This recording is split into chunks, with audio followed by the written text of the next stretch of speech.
समझ गई। यही कि बाल हनुमान के लुक्का छुपी खेलने का क्या कारण था।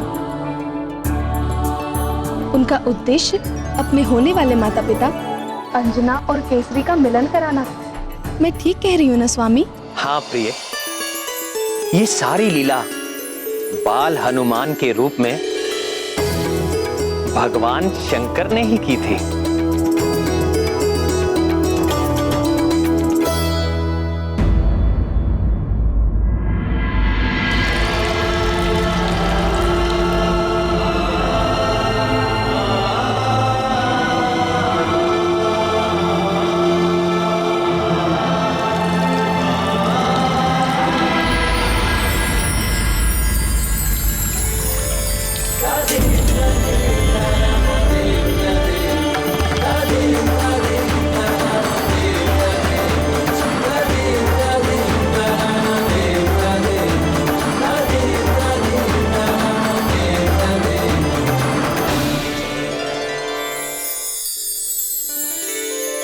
आइए वानरराज, आपका स्वागत है।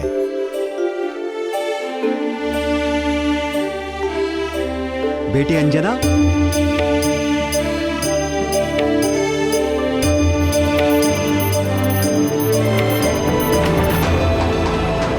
यही हैं वे वानरराज केसरी, जिनकी चर्चा मैंने तुमसे की थी।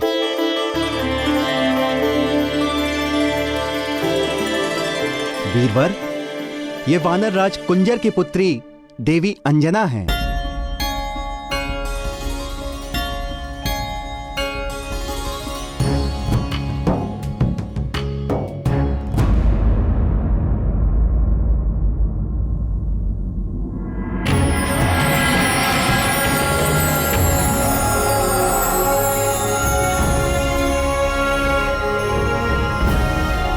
इस रुद्राक्ष माला की यात्रा अभी आरंभ हुई है।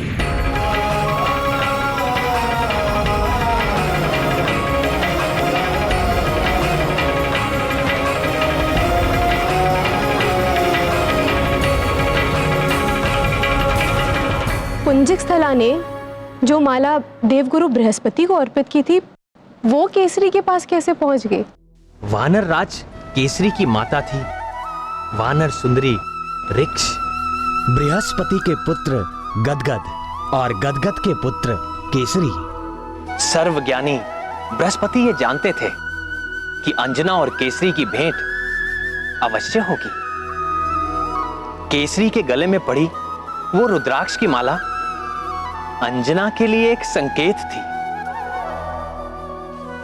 और उसे देखते ही वो समझ गई कि केसरी के प्रति जो आकर्षण उसके मन में जागा है,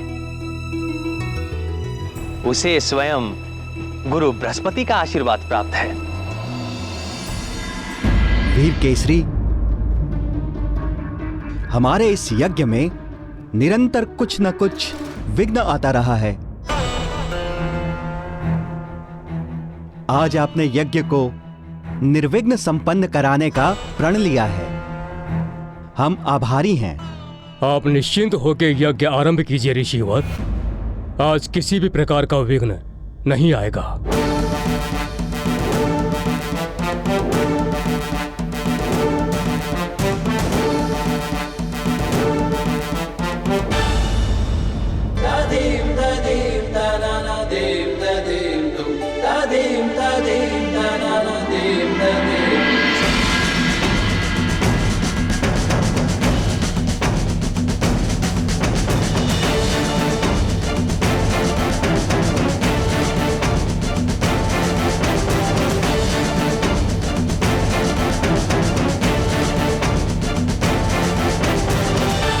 केसरी ने प्रण तो ले लिया था, पर कार्य बड़ा दुष्कर था।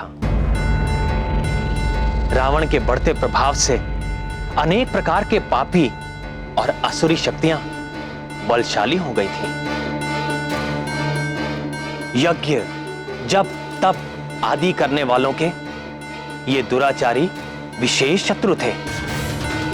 शंभ साधन भी ऐसा ही एक मायावी राक्षस था, जो सदैव ही मतवाला होकर सबको सताता रहता था। क्योंकि उसे किसी भी शस्त्र से ना मारे जाने का वरदान प्राप्त था। इसी कारण से उसे मारना बहुत कठिन हो गया था।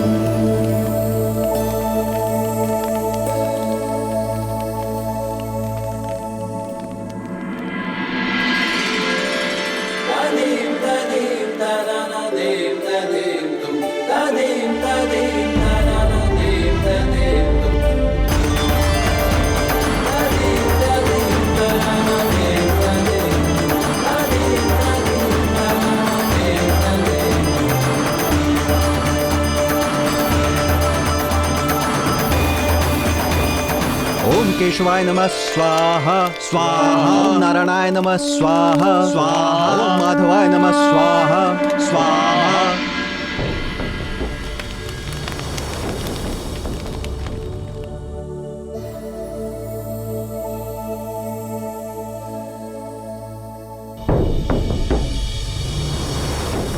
हे गौरी शंकर, केसरी के जीवन की रक्षा करना। हे दीनानाथ, वह राक्षस बड़ा ही दुष्ट है। कुछ ऐसा करे कि वो यहां कभी ना आ सके।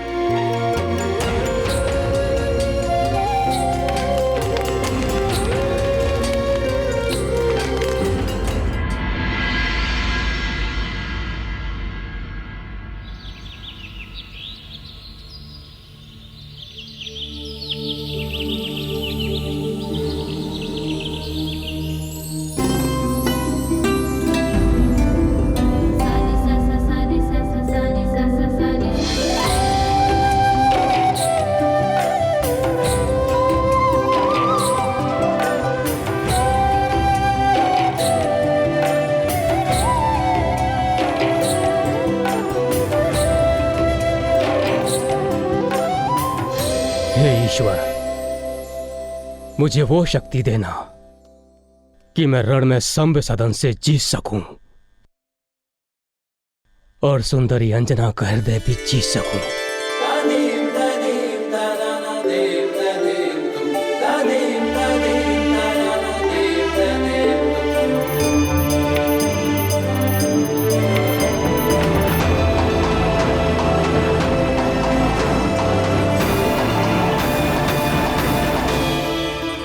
धन्यवाद देवी अंजना। बड़ी सहजता से आपने मेरे संध्या वंदन के समय यज्ञ की रक्षा का दायित्व ले लिया। आपकी सुंदरता के समान आपका साहस भी अतुलनीय है।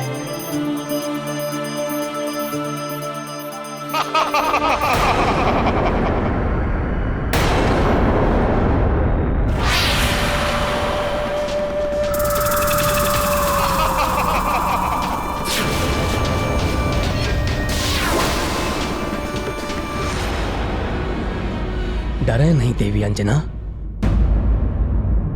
आप मेरी रक्षा में हैं।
रक्षा कीजिए। सुंदरी, मेरी पत्नी बनोगी?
मुझे बचाइए।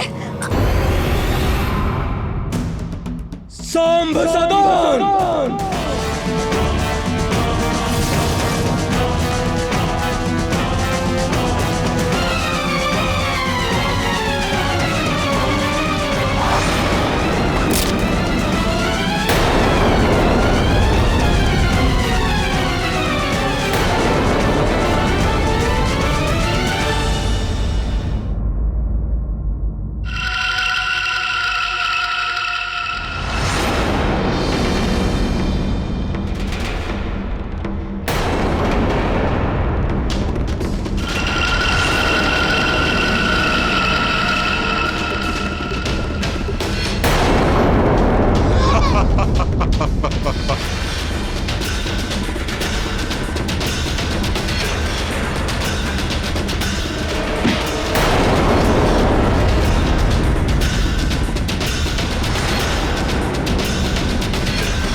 माधवाय नमः स्वाहा स्वाहा। ओम केशवाय नमः स्वाहा स्वाहा। ओम नारायणाय नमः स्वाहा स्वाहा। ओम माधवाय नमः स्वाहा स्वाहा।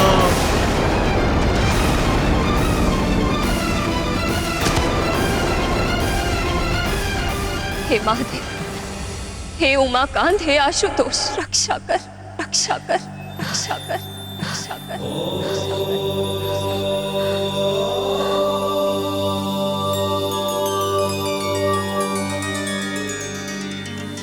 ध्यान से सुनो अंजना, ये राक्षस केवल अपने रक्त से ही मारा जा सकता है। विचार में समय नष्ट ना करो, आस्था रखो और शीघ्र ही प्रहार करो।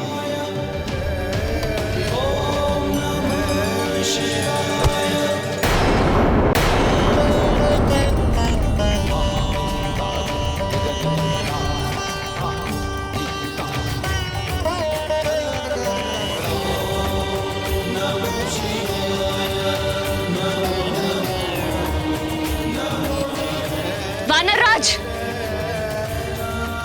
यह राक्षस केवल अपने ही रक्त से मर सकता है। ये गदा लीजिए, इसमें जो रक्त है ये इसी का है।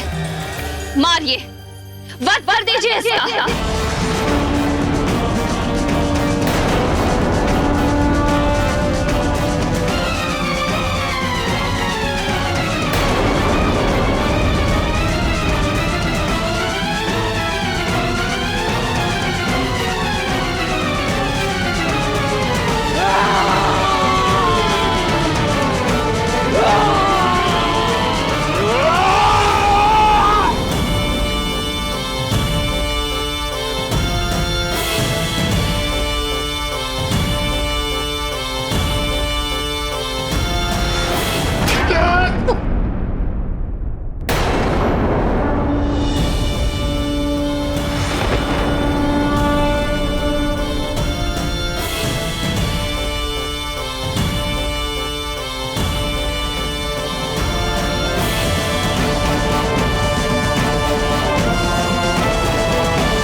हे त्रिशूल पाणी शिव शंकर गंगाधर, आप सदा अपने भक्तों की रक्षा करते हैं प्रभु। मैं बार बार आपको नमन करती हूँ।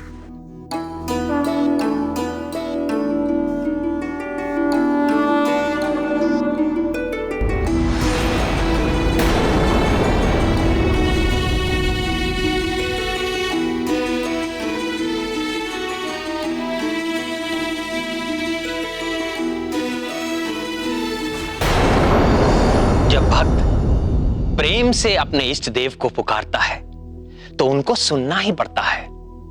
और यदि इष्ट देव स्वयं भगवान भोलेनाथ हो तो कहना ही क्या। शीघ्र प्रसन्न होने वाले इसी स्वभाव के कारण उनका एक नाम आशुतोष भी है। केसरी के प्रति अंजना के इस प्रेम के सूत्रधार भी तो भगवान भोलेनाथ ही थे।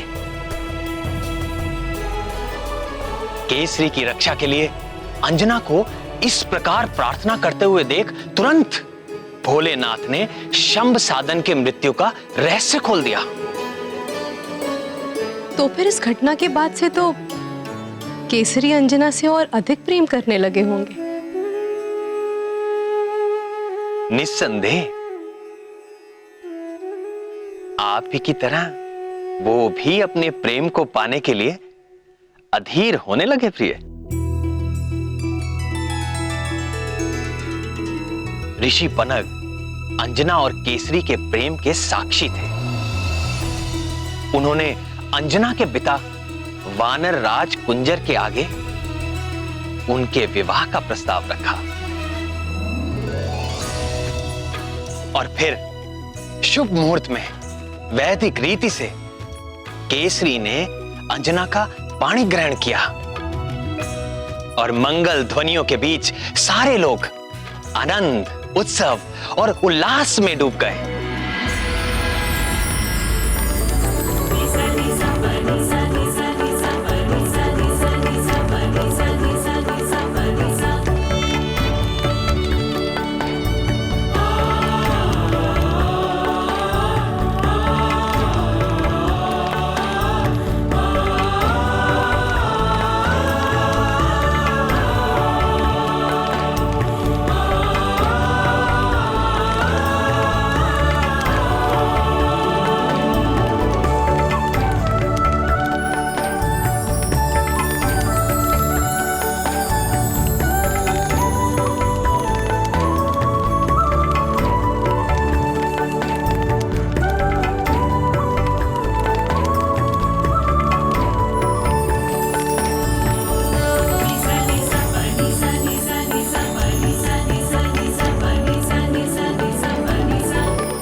तुम्हारी मांग की सिंदूरी छटा, घटाओं से केश, दूध सा मुखड़ा, ऐसा लगता है आकाश में संध्या की लाली छा गई है और पूर्ण चंद्रमा भी उदय हो गया है। तुमको पाकर मेरे सारे स्वप्न पूरे हो गए, मैं संपूर्ण हो गया प्रिय। मेरे सिंदूर ने आज आपका मन हरा है प्राणनाथ, किंतु आपने तो पहली दृष्टि में ही मेरे मन का हरण कर लिया था और मैं जान गई थी कि आप ही मेरे सब कुछ हैं। वो कैसे प्रिय?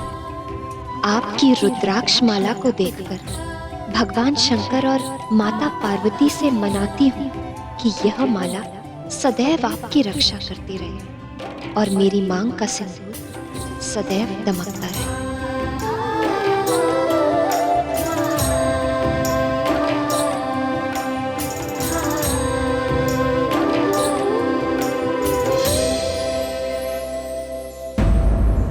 सिंदूर की सुंदरता अपने स्थान पर, किंतु उसका वास्तविक महत्व तो नारी ही जानती है। ये बात पूरी तरह सत्य नहीं है प्रिय। क्यों? जिसने कभी सिंदूर लगाया ही ना हो, वो भला प्रेम की उस गहरी भावना को कैसे समझेगा जो सिंदूर के साथ जुड़ी है? उचित है, पर जिसने लगाया हो वो पुरुष तो समझ ही सकता है।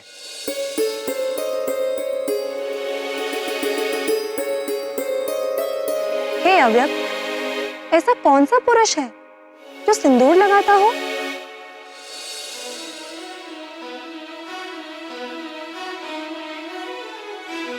राम भक्त हनुमान।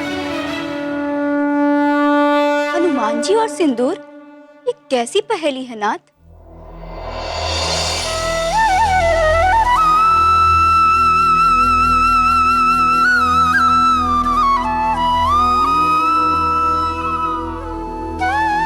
ये पहली तो वो ही बूझे जो सिंदूर लगाती। ठीक है, हे अंतर्यामी, मैं ही बताती हूँ। ये घटना तब की है जब प्रभु श्री राम रावण का वध करके अयोध्या में लौट आए। सारे वानर तो किष्किंधा लौट गए, परंतु राम भक्त हनुमान अपने आराध्य के चरणों को छोड़कर कैसे जाते? अंजना नंदन प्रभु श्री राम की सेवा में अयोध्या में ही बने रहे। एक बार मंगलवार के दिन जब हनुमान जी राजसभा में पहुंचे तो सभी लोग उनको देखकर चौंक पड़े। क्यों? हनुमान ने अपनी पूरी देह पर मुख से लेकर पैरों तक सिंदूर का लेप लगा रखा था।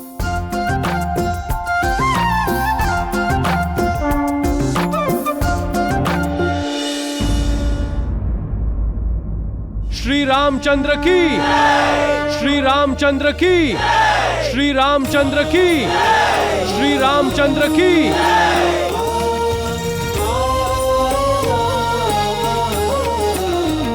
सभी सभासद तो उपस्थित हैं, किंतु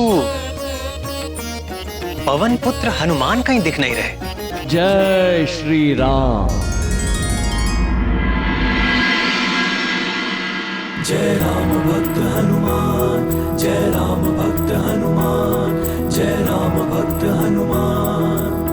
हनुमान की भक्ति निराली, सिंदूर से सब देह रंग डाली।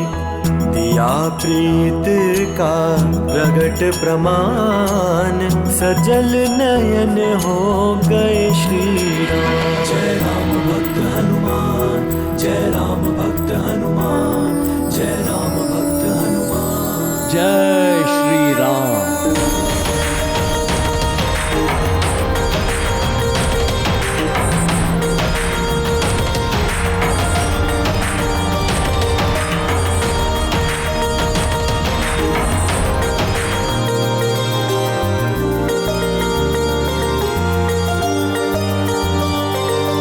ये क्या महाबली, आज ये कैसा स्वरूप धारण किया है आपने? आपकी प्रसन्नता के लिए प्रभु। मेरी प्रसन्नता के लिए? आपसे ये किसने कहा कि मैं किसी विशेष रूप से प्रसन्न होता हूं, और वो भी इस रूप से? ये ज्ञान तो मुझे स्वयं माता सीता से मिला है प्रभु। जानकी से? जानकी ने आपसे ऐसा क्यों कहा और कब कहा? आज प्रातःकाल संध्या वंदन के पश्चात जब मैं माता सीता से प्रसाद पाने गया।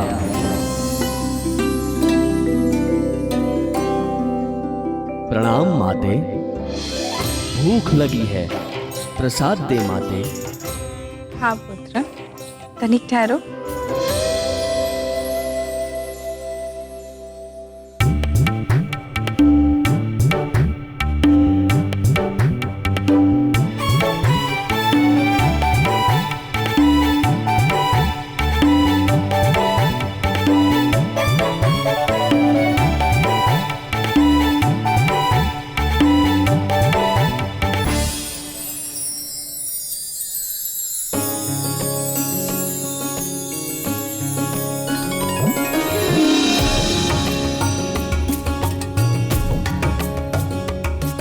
माते, एक प्रश्न पूछूं?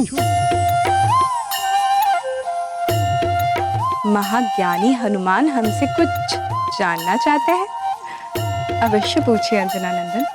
माते, इस दिव्या के ना खुलने से आप इतनी व्याकुल हो गईं और मिलते ही सदा की भांति प्रसन्न हो गईं माते।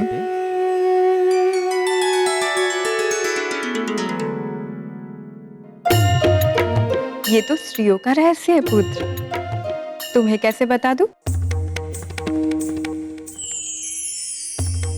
अच्छा अच्छा, उदास मत हो।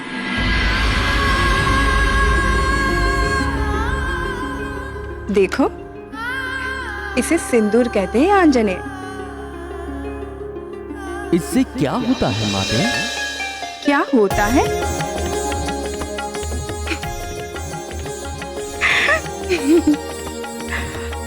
आप भी भोलेनाथ की तरह भोले हैं हनुमान। अच्छा सुनो, संसार की हर स्त्री अपने स्वामी के लंबी जीवन के मंगल कामना के लिए अपने मांग में सिंदूर धारण करती है, और मैं भी इसीलिए सिंदूर लगाती हूँ। इसे लगाने से आपके स्वामी दीर्घायु होते हैं और वे सदैव मुझसे प्रसन्न रहते हैं। इसे लगाने से प्रभु दीर्घायु होते हैं और प्रसन्न भी होते हैं माते? हाँ पुत्र, वे प्रसन्न होते हैं। धन्यवाद माते, आज्ञा दीजिए। अरे हनुमान, तनिक सुनो तो पुत्र।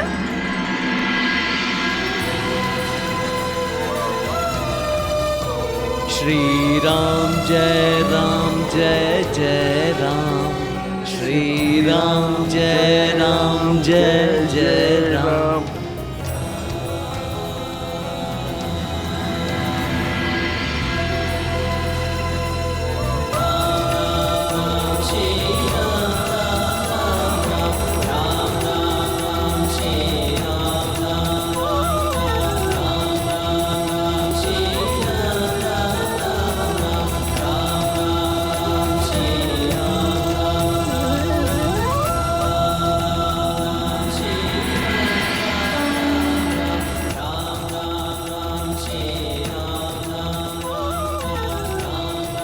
इसलिए मैंने भी सिंदूर लगा लिया प्रभु। किंतु हनुमान, जानकी तो चुटकी पर सिंदूर लगाती है, परंतु आपने तो अपने शरीर का कोई भी हिस्सा रिक्त नहीं छोड़ा। मैंने सोचा प्रभु, केवल चुटकी भर सिंदूर लगाने से आप दीर्घायु हो जाते हैं, तो यदि मैं संपूर्ण देह पे सिंदूर लगा लूं तो आप चिरंजीवी हो जाएंगे और पृथ्वी छोड़ के कभी भी अपने धाम नहीं जाएंगे प्रभु। सदैव हम भक्तों के पास ही रहेंगे प्रभु।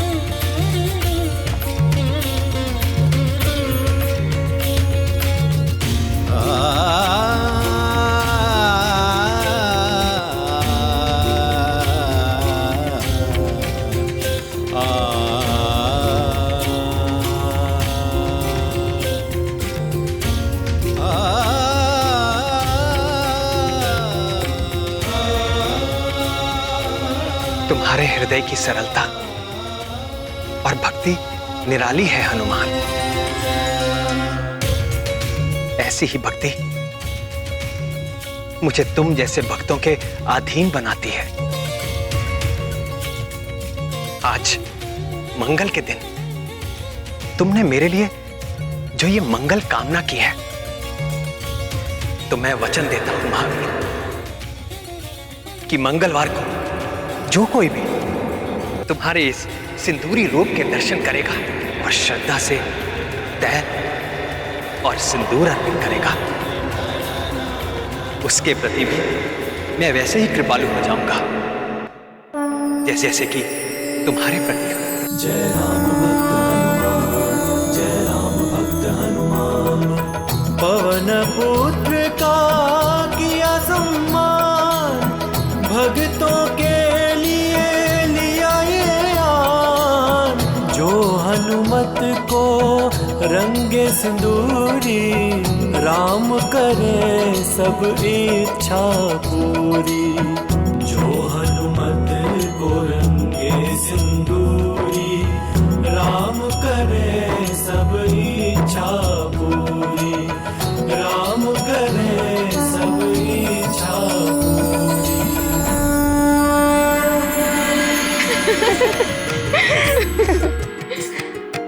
तो ये है सिंदूर का महत्व, जिसे स्त्रियां ही नहीं हनुमान भी जानते हैं। एक और महत्व की बात थी जो मैंने हनुमान से कही थी, अर्थात जानकी ने कही थी। वो क्या? यही कि विवाहित स्त्री के मांग का सिंदूर प्रतीक है कि वो अपने स्वामी के प्रति अनन्य भाव से समर्पित है। हनुमान ने भी सिंदूर लगाकर प्रभु के प्रति अपनी अनन्य भक्ति को भी सिद्ध किया। सत्य है, पवन पुत्र हनुमान के लिए न तो कोई और दूसरा देवता है और न ही प्रभु का कोई दूसरा रूप है तो बस केवल और केवल श्री राम। फिर क्या हुआ नाथ? विवाह के पश्चात केसरी और अंजना के दिन कैसे बीते? केसरी और अंजना एक दूसरे को जीवन साथी के रूप में पाकर तृप्त हो गए थे, किंतु बहुत काल बीत जाने के बाद भी जब उनके आंगन में शिशु की किलकारियां नहीं गूंजी तो भीतर ही भीतर केसरी को यह संताप खाने लगा। संतान सुख से हीन अंजना उसका दुख समझती थी, पर वो स्वयं भी दुखी थी।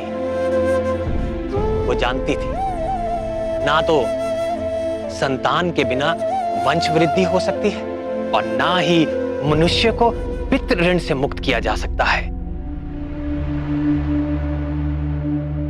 पितृ ऋण चुकाए बिना स्वर्ग का द्वार कभी नहीं खुलता। धीरे धीरे संतान का अभाव उन्हें हर पल खलने लगा था।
किंतु हे घनश्याम, अंजना को तो देवगुरु से पुत्रवती होने का आशीर्वाद मिला था, उसी कारण उन्हें पृथ्वी पर जन्म लेना पड़ा। तो फिर उन्हें संतान न होने का क्या कारण था? अंजना को यदि किसी साधारण जीव को जन्म देना होता तो कोई कठिनाई ना होती, किंतु उसे तो महाकाल भगवान शंकर के अंश को अपने गर्भ में धारण करना था, जिसके लिए वो आध्यात्मिक रूप से परिपक्व नहीं थी।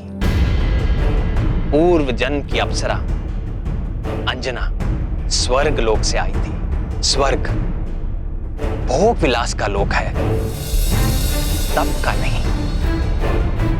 और अंजना को हनुमान को जन्म देने के योग्य बनने के लिए तपस्या की आवश्यकता थी। तपस्या? किंतु कैसे?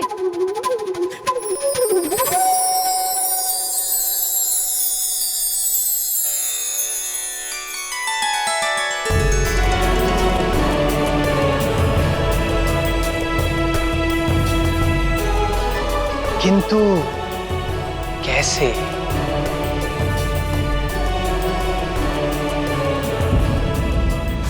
तपस्या? किंतु कैसे?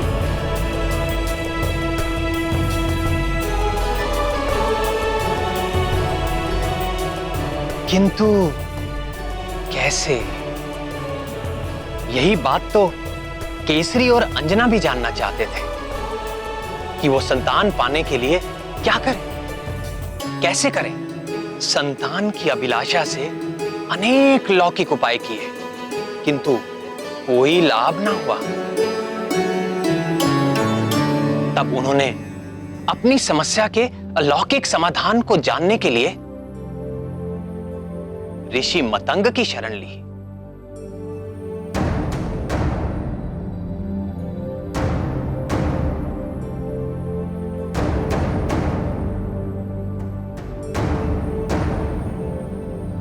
ये वही ऋषि मतंग थे जिन्होंने मेरे राम अवतार के समय परम भक्त शबरी का मार्गदर्शन किया था।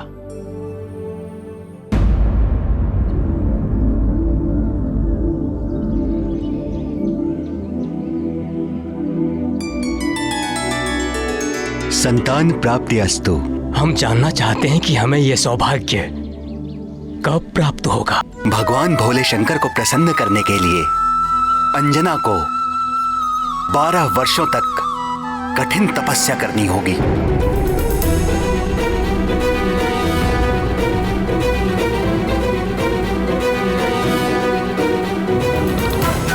यहां से दक्षिण में त्रिलिंग देश में वेंकटाचल नामक पर्वत है, जिसे वाराह क्षेत्र भी कहते हैं। भगवान श्री विष्णु के तीसरे अवतार श्री आदि वाराह ने पृथ्वी का उद्धार करने के पश्चात उसी स्थान को अपना सतत निवास स्थान चुन लिया था।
कल्याण वस्तु।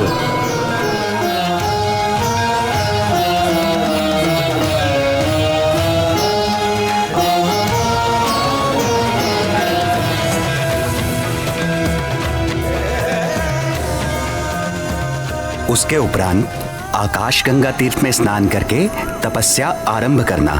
भगवान उमाकांत अवश्य कल्याण करेंगे।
शिवाय। ओम नमः शिवाय।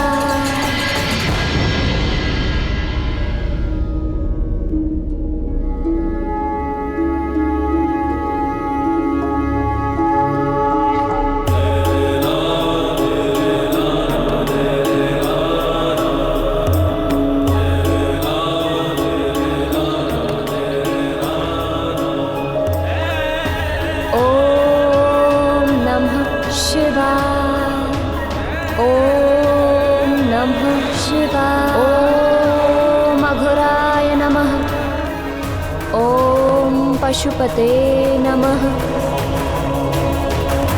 ओम नमः शिवाय। ओम नमः शिवाय।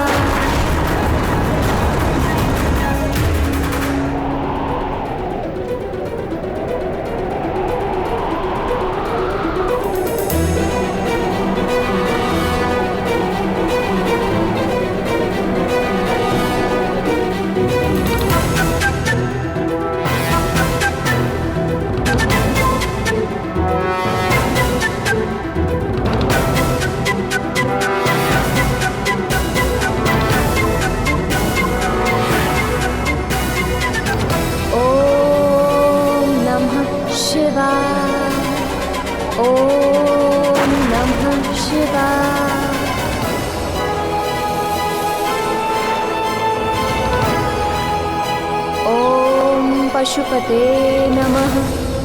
इसी प्रकार कठोर तप करते हुए 12 वर्ष व्यतीत हो गए। अंजना की इस घोर तपस्या को देख देखकर करुणामयी जगत जननी भगवती पार्वती का हृदय निरंतर पसीजता रहा, किंतु कैलाशपति भगवान आशुतोष अपनी समाधि से बाहर आने का कोई संकेत तक नहीं दे रहे थे। अंततः सत्व मूर्ति शैल पुत्री का धैर्य छूटने लगा।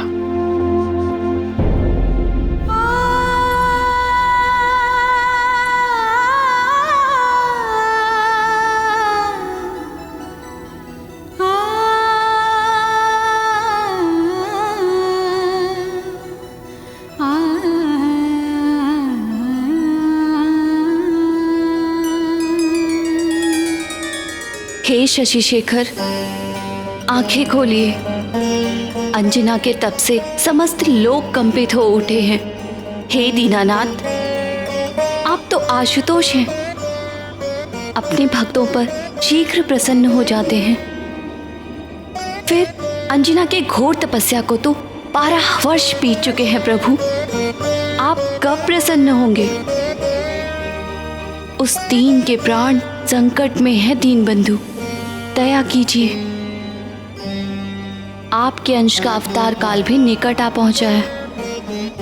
आंखें खोलिए स्वामी और उसे उसकी तपस्या का फल दीजिए। आंखें खोलिए स्वामी और उसे उसकी तपस्या का फल दीजिए।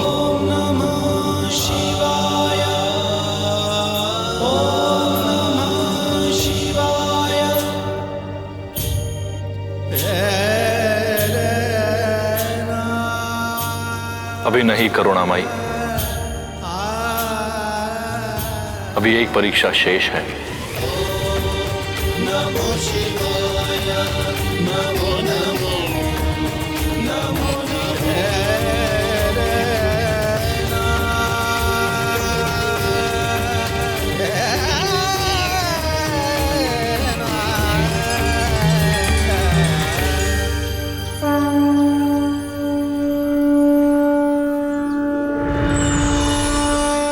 अंजना, तुम्हारा कल्याण हो पुत्री।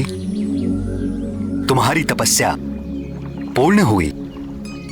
आंखें खोलो पुत्री।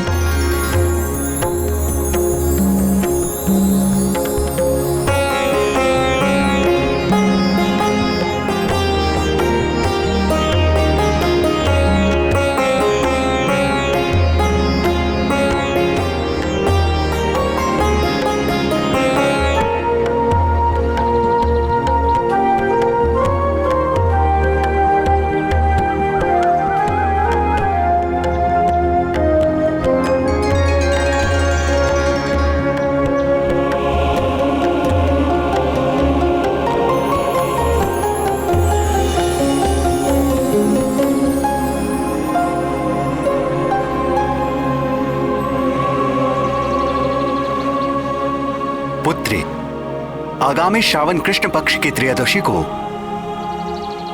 देवाधिदेव महादेव साक्षात तुम्हें दर्शन देंगे और आशीर्वाद प्राप्त होगा। उनके स्वागत का प्रबंध करो पुत्री, और ध्यान रहे पुत्री, भगवान भोले शंकर के सत्कार में कोई त्रुटि ना होने पाए।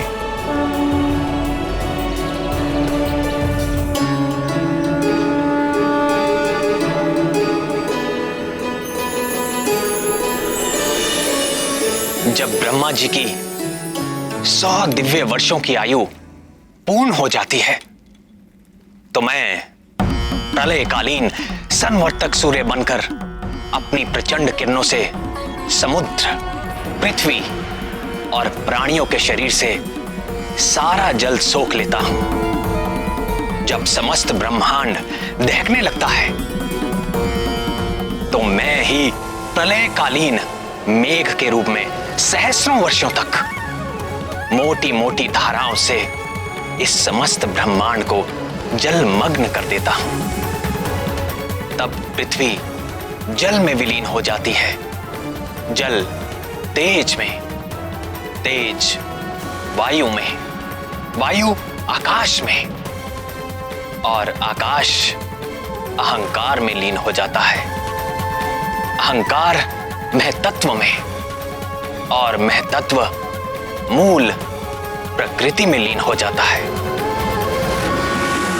उस अवस्था में जब समस्त जीवों और देवताओं के साथ वेद और ब्रह्मा भी मुझ में समा चुके होते हैं तो इस सृष्टि का उस प्राकृत प्रलय में लोप हो जाता है।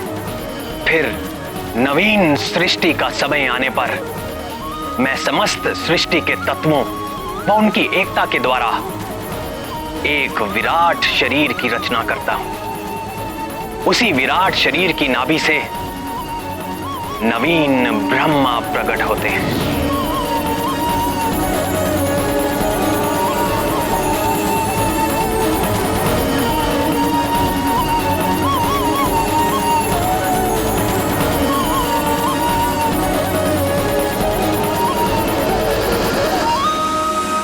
अगली प्राकृत सृष्टि के आरंभ में प्रिय हनुमान ब्रह्मा बनकर अपने इस जन्म में अर्जित ज्ञान, विज्ञान और मेरी प्रेरणा के आधार पर वेदों व पुराणों को धारण करेंगे। तत्पश्चात रजोगुण का आश्रय लेकर संकल्प शक्ति मात्र से सृष्टि कार्य में संलग्न होंगे और भू, भुवा और स्वः नामक त्रिलोकी की रचना करेंगे और फिर प्रजापतियों के माध्यम से वृक्षों, पशु पक्षियों, मनुष्यों की सृष्टि के साथ देवता, पितर, असुर, गंधर्व, अप्सरा आदि की देव सृष्टि भी करेंगे। यन्नाभि पद्म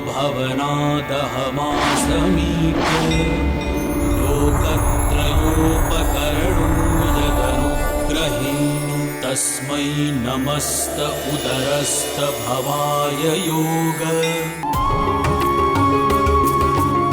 अपने आराध्य श्री राम के गुणगान और उनकी सेवा के अतिरिक्त महाबली हनुमान के हृदय में और कोई अभिलाषा नहीं।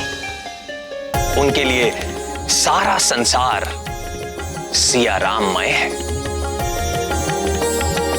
वो चुटकी बजाकर अपने प्रभु की उबासी दूर भगाएं या ब्रह्मा होकर सृष्टि करें, सब कुछ उनके लिए राम काज ही है।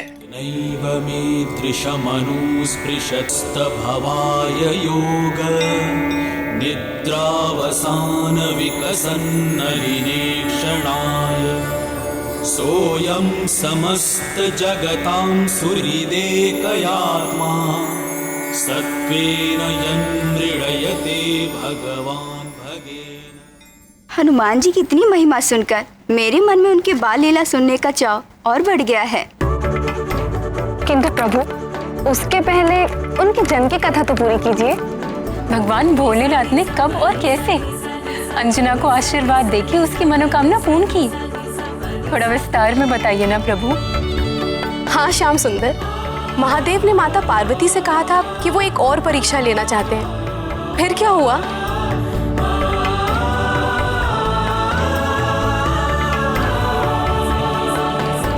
अंजना और केसरी को कहां ये ज्ञात था? वो तो भगवान नंदीश्वर के स्वागत का आयोजन कर उनकी प्रतीक्षा कर रहे थे। अंततः श्रावण कृष्ण पक्ष की त्रयोदशी का मंगलकारी दिन आ ही गया।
प्रातः से संध्या हो गई, किंतु भोलेनाथ अभी तक नहीं आए।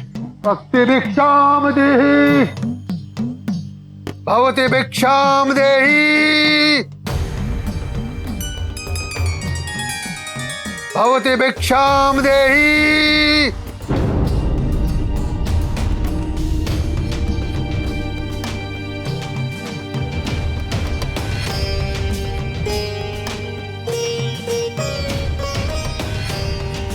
भवति भिक्षाम देहि।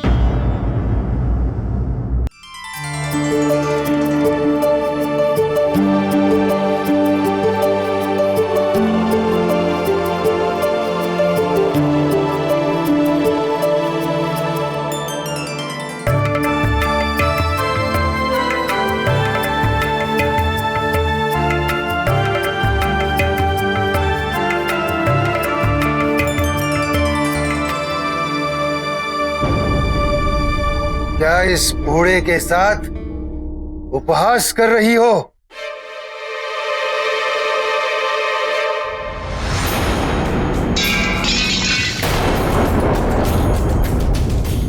तेरे आधे दांत टूट चुके हैं, आधे दांत सड़ चुके हैं।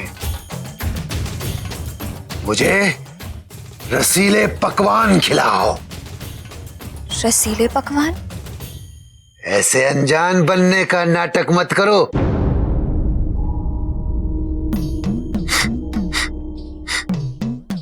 तुम्हारी रसोई में 56 भोग पकाए गए हैं और मैं बड़ी दूर से तुम्हारी उस सुगंध के पीछे यहां तक चला आया हूं। मैं वो भोग लगाए बगैर तुम्हारे द्वार से नहीं जाने वाला हूं।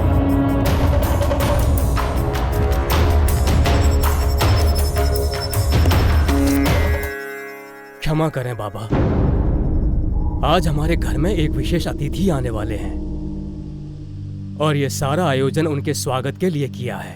तुम कह रहे हो कि मैं अतिथि नहीं हूं? मैं बूढ़ा, दरिद्र, करूप हूं, इसलिए वो अतिथि नहीं होता जिसको न्योता देकर बुलाया जाए।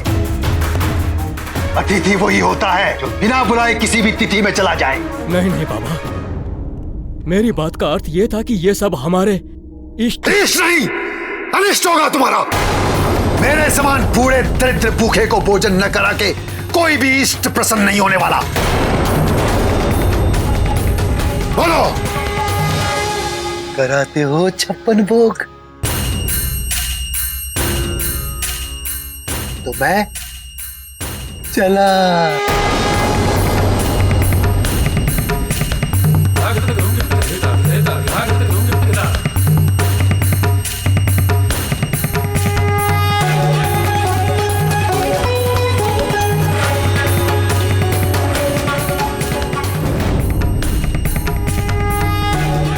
इनके जाने से कहीं कोई अनर्थ ना हो जाए। और फिर बाबा ठीक ही तो कह रहे हैं, है तो ये अतिथि और अतिथि देवो भव। जो भी हो, हमें इन्हें प्रसन्न करके यहाँ से भेजना चाहिए। रुकिए बाबा।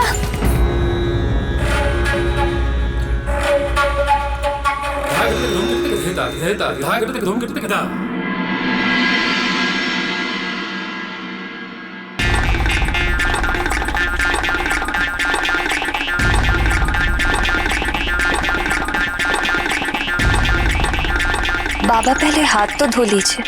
हाथ क्या धोना? मैं तो कभी मुंह भी नहीं धोता। लाओ भोजन लाओ। आइए, आप यहाँ बैठिए।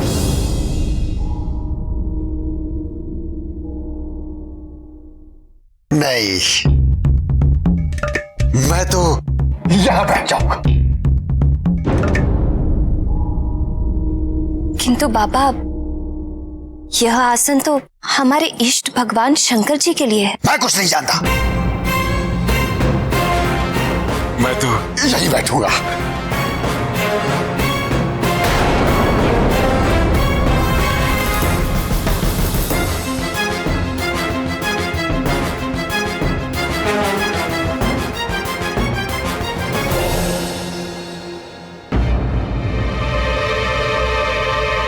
खड़े खड़े एक दूसरे का मुंह क्या देख रहे हो? लाओ मेरे लिए भोजन परोसो।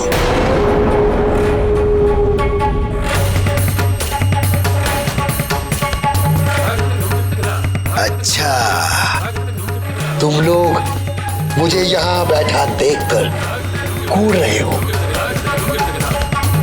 मुझे तुम लोगों का ये भाव तनिक भी बा नहीं रहा है।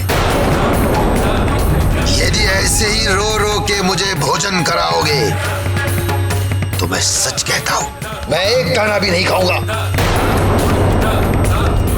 मैं ऐसे ही चला जाऊंगा। नहीं नहीं बाबा, ऐसा अनर्थ ना कीजिए। आप बैठिए, मैं आपके लिए भोजन परोसती हूँ।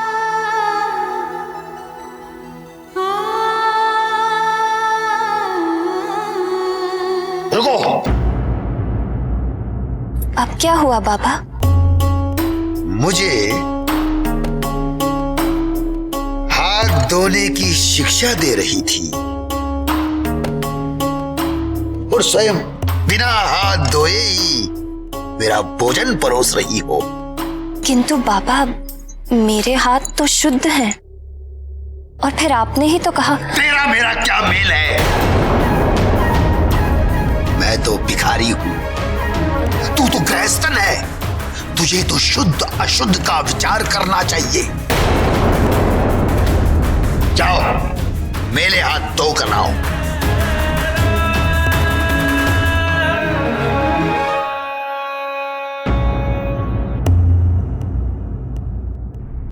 पंखा क्या देखने के लिए रखा है? बाजू में बल नहीं है। पंखा चलाओ।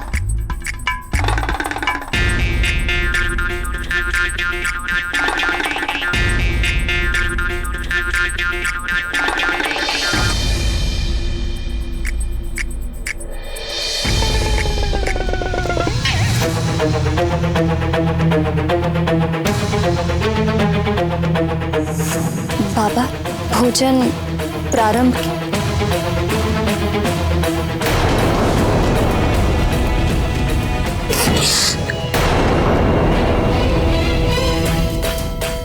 पूरी कैसे पकाई है? आधी कच्ची आधी चली हुई।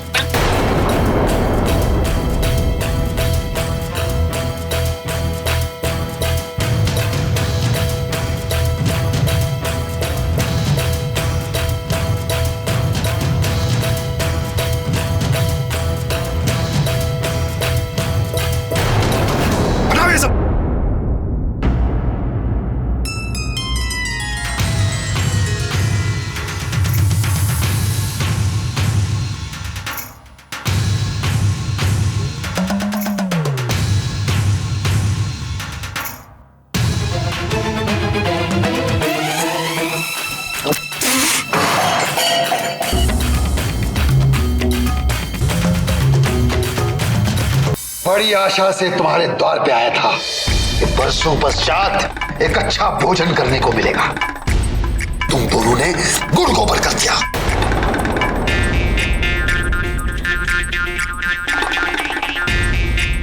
फिर भी अच्छा ही हुआ, मैंने तुम्हारा सत्कार स्वीकार कर लिया।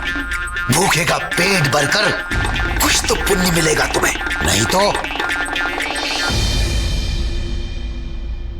उस अवगढ़ अघोरी जटाजुटी शंकर की सेवा करने से तुम्हें कुछ नहीं मिलने वाला था। भस्म लपेटकर, गले में नागमाला डालकर, भयंकर रूप धारण करके शमशान में बैठने से कोई भगवान नहीं होता।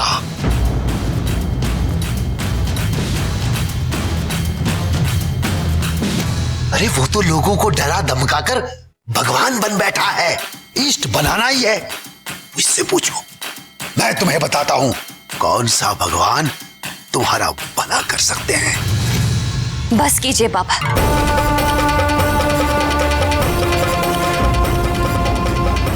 आप हमारे अतिथि हैं, किंतु हमारे परम आराध्य भगवान भोलेनाथ का अपमान करने का आपको कोई अधिकार नहीं।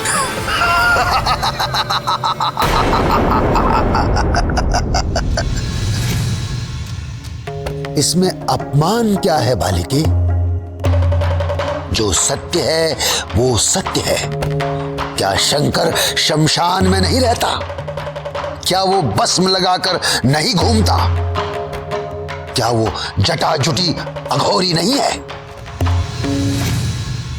हाँ, रहते हैं वो शमशान में।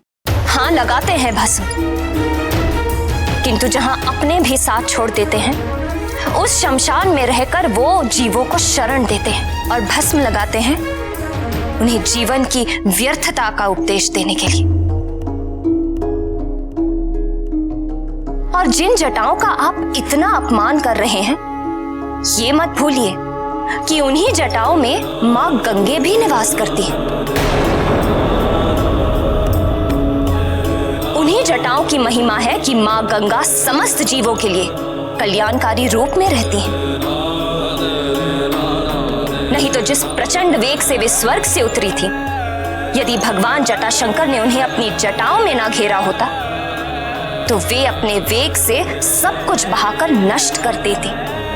और अघोरी, अघोरी का अर्थ समझते हैं आप? घोर का अर्थ होता है क्रूर, और अघोर अर्थात जिसमें कोई क्रूरता ना हो, जो घोर पापियों के प्रति भी करुणा की दृष्टि से देखते हैं। ऐसे हैं मेरे भगवान भोले शंकर।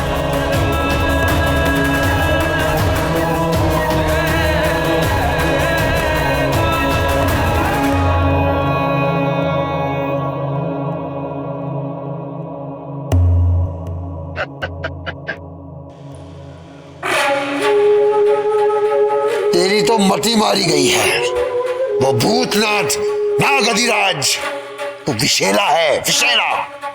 अभी तो नागू का साथी है।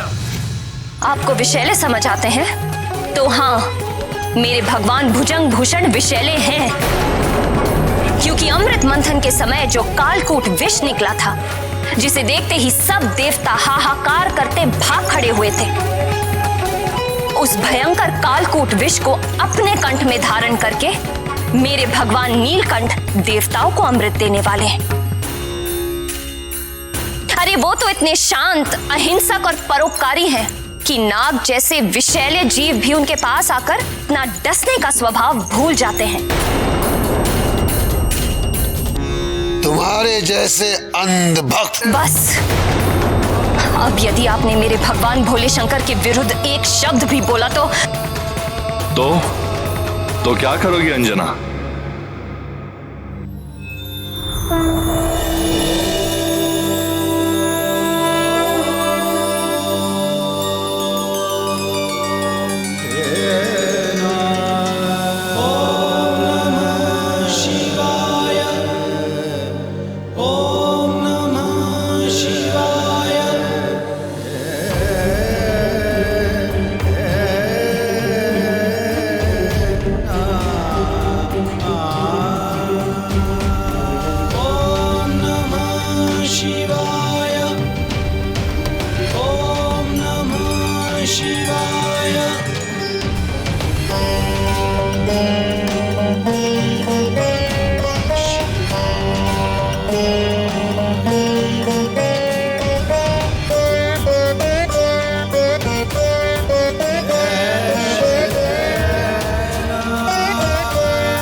अपनी परीक्षा में सफल हुई पुत्री अंजना।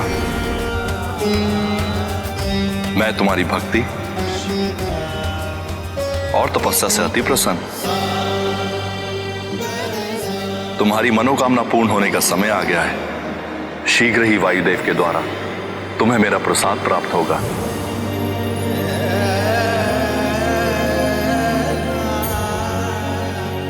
उसे अपने पति वीर केसरी के हाथों स्वीकार करना।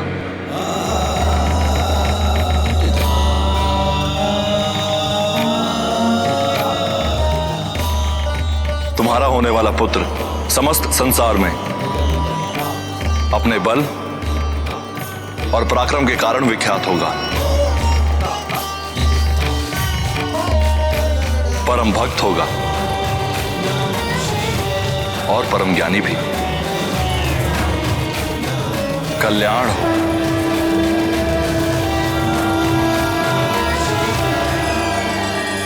भगवान गौरीनाथ ने अच्छी लीला की अंजना के साथ, किंतु उनके बारंबार उकसाने पर भी अंजना ने अपना धैर्य नहीं खोया। निश्चित ही ये उसकी तपस्या का ही प्रभाव था कि वो भगवान शूलपाणी की परीक्षा में खरी उतरी। वेदों में गृहस्थ के लिए 5 प्रकार के जिन नित्य यज्ञों का विधान है, उसमें ब्रह्म यज्ञ, देव यज्ञ, पितृ यज्ञ और भूत यज्ञ के साथ अतिथि सत्कार रूपी मनुष्य यज्ञ भी प्रतिदिन करने का आदेश दिया गया है। जिस द्वार से अतिथि असंतुष्ट होकर जाता है, उस घर में समृद्धि नहीं रहती, और जहां सम्मान के साथ अतिथि की तृप्ति की जाती है, वहां सुख संपत्ति का वास सदा बना रहता है। और जो ये जानते हैं, वो अंजना के समान अतिथि सत्कार में कोई चूक नहीं करते। हर प्राणी के द्वार पर उसके भगवान अतिथि रूप में एक बार अवश्य जाते हैं, और उचित सम्मान होने पर उस घर की 7 पीढ़ियां दरिद्रता का मुख नहीं देखती। तो फिर महादेव ने वायुदेव से कैसा प्रसाद भिजवाया? हे पवन देव, हम आपका आह्वान करते हैं। सृष्टि कल्याण के प्रायोजन के लिए आप अपना सहयोग दें और हमारे सम्मुख प्रकट हो।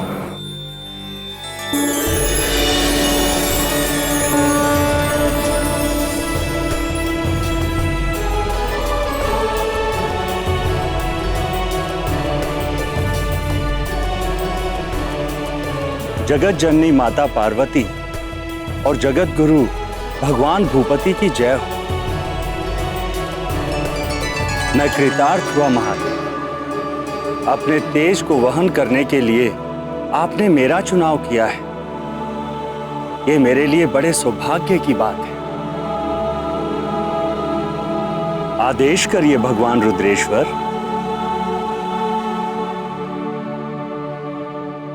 ओम नमः शिवाय। ओम नमः शिवाय। ओम नमः शिवाय। ओम नमः शिवाय।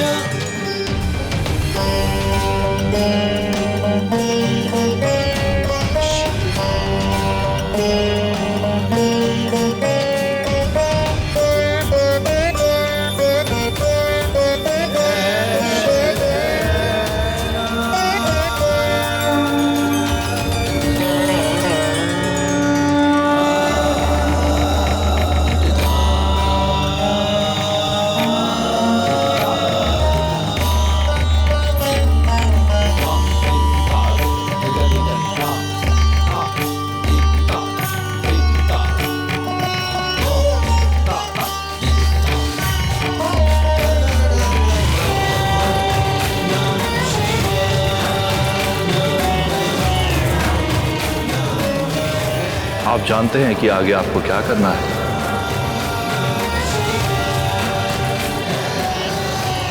कल्याण।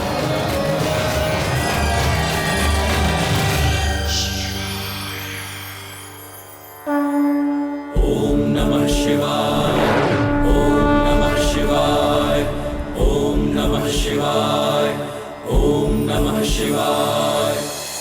शंकर जी ने दे दिया तेज, पवन सुत अब आने वाले हैं। भक्ति में होकर प्रवीण वो, मग्न राम गुण गाने वाले हैं। जटाधारी शिव शंकर शंभो महादेव, शिव शंकर शंभो। जटाधारी शिव शंकर शंभो महादेव, शिव शंकर शंभो। देवों का सब करेंगे काज, नष्ट करेंगे पाप का राज। विष्णु वचन की रखने लाज, ले रहे हैं अवतार आज। अन्यायी दल में भय का हाहाकार मचाने वाले हैं, हाहाकार मचाने वाले हैं। शंकर जी ने दे दिया तेज, पवन सुत अब आने वाले हैं।